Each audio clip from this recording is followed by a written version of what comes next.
आसन्तु शुणिबा Shrimad Bhagavad guitar तृतीय अध्याय कर्मयोग। अर्जुन पचारिले, हे जनार्दन, जदि आपणक मतरे कर्म अपेक्षा ज्ञान श्रेष्ठ, तेबे हे केशव मते काहींकि भयंकर कर्मरे लगाउछन्ति? आपण गोलिया मिशा परी कथा द्वारा मोर बुद्धि को मोहित प्राय करिदेउछन्ति। तेणु निश्चय करी गोटिए कथा कहतु, जहाद्वारा कि मो कल्याण प्राप्ति हेबी। श्री भगवान कहते, हे निष्पाप, एही लोकरे दुई प्रकार निष्ठा हुए बोली मु आगरू कहि सारिछि। तन्मध्यरु सांख्ययोगी मानकर निष्ठा ज्ञानयोग द्वारा एवं योगी मानकर निष्ठा कर्मयोग द्वारा होइथाए। मनुष्य कर्माचरण न करी निष्कर्मता बा योगनिष्ठा पाइपारे नाही कि केवल कर्म त्याग करिदेई सिद्धि अर्थात सांख्यनिष्ठा पाइपारे नाही। यह निसंदेह जे कौनसी मनुष्य कौनसी समय क्षणे सुधा कर्म न करी रही पारिब नाही, कारण समस्त प्राणी प्रकृतिर उत्पन्न गुण मानक द्वारा परवश होई कर्म करने बाध्य होती।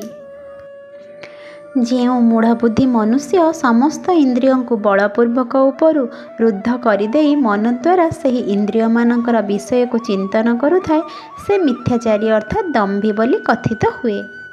किंतु हे अर्जुन, जो पुरुष मन द्वारा इंद्रिय मानक वश करी अनासक्त होई समस्त इंद्रिय द्वारा कर्मयोग आचरण करती, से श्रेष्ठ अटंती। तुमे शास्त्र विहित कर्तव्य कर्म कर, कारण कर्म न करिबा ठारू कर्म करिबा श्रेष्ठ।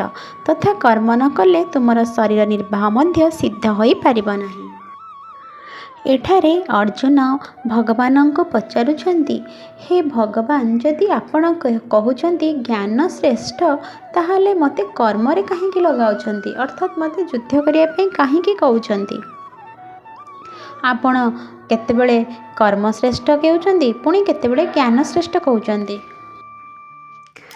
एठारे अर्जुन भगवान को प्रश्न पचारुछंती, कारण से भगवान कथा को ध्यानर सहित शुणिछंती, सेथिपई तांक मनरे विभिन्न प्रश्न उंकी मारुछि।